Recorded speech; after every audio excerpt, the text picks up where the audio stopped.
course. Bob Champion decides that this is his round to miss and stands down. But what a race it promises to be, with those 20 challenging obstacles testing three outstanding athletes in a way they've never before experienced. Steve, Wasim and Sally are now under orders from Major Tony Carr of the Army Physical Training Corps. On your mark! And Sally Jones goes first, the BBC Breakfast Time sports presenter. And what an athlete she is. She won 5 blues at Oxford, modern pentathlon, squash, tennis, netball and cricket. And she is the real tennis world doubles champion, the United States Open singles champion, and was runner-up in the World Singles Championship. Now, here go the two men. Steve Ovett, nearest to us, who in his time has held 6 world records, and Wasim Akram, the Pakistan pace bowler on the far side, looking brilliant at the moment, absolutely flowing, Wasim Akram, and Steve Ovett staying with him.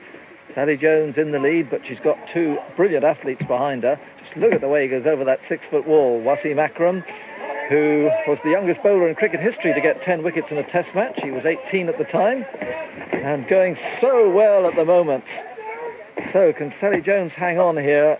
Here comes a real test, swinging over into the net, which she does very well indeed. Starts to climb. Wasim Akram still hasn't let up. Question, of course, is, has he gone too fast? Has he judged this well? Has he judged it badly? Only time will tell. Steve Ovett also going strongly. No need to tell you how fit these people are, of course.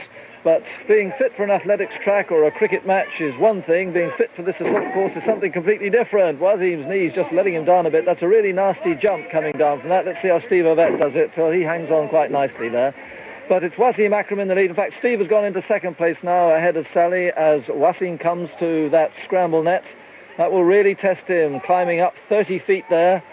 And Steve just at his ankles now. If anything, Steve has closed the gap just a touch, and Sally not that far behind too. But over the top there, as though it didn't matter at all, Wasim Akram, and it is 30 feet high up there. It's not very pleasant at all, and that's a real athletic flip over from Steve. So some good performances, some excellent techniques going on here. Now we'll see how Wasim takes the water jumps. Always a good indicator of fitness. Doesn't go for that too much, but powers up the inverted V. Nicely into the second water, and Steve just runs across the water, almost ignoring it, powers up and down the inverted V, and he's going, well, just falls backward there. That'll lose him a couple of seconds. Sally's struggling a fraction now.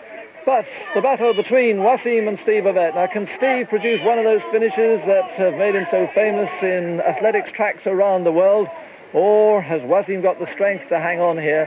And he really takes a big push off there, trying to get maximum speed coming down that aerial slide, heading for the water now, and he makes a terrible mess of that. Now that's given Steve Ovett a chance to come back now, because that wasn't a good landing at all from Wasim, and that's much better from Steve Ovett, sort of bottomed out in the water there. So Wasim heading now for the last obstacle, the flat net, and Steve Ovett right on his trail now, so it will be decided under that net by technique, by strength, by determination.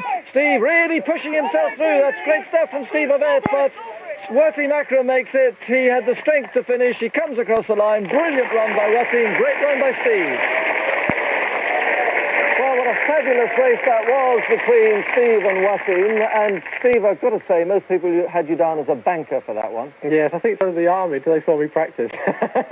But I think Wasim's got the upper body strength, and you need that to pull you through some of those obstacles. You actually ended up with quite a few cuts and bruises, did you not? Yes, I'm still recovering now, but it was good fun, though. It really was. Right, and Wasim, it looked like that upper body strength that just won it for you in the end. Yeah, it is actually. I do a lot of weight training, especially if you're a cricketer. You have to do a bit of weight. I mean, shoulder is the main thing in your bowling or whatever it is. So I had a good fun on that day. All that was freezing cold then.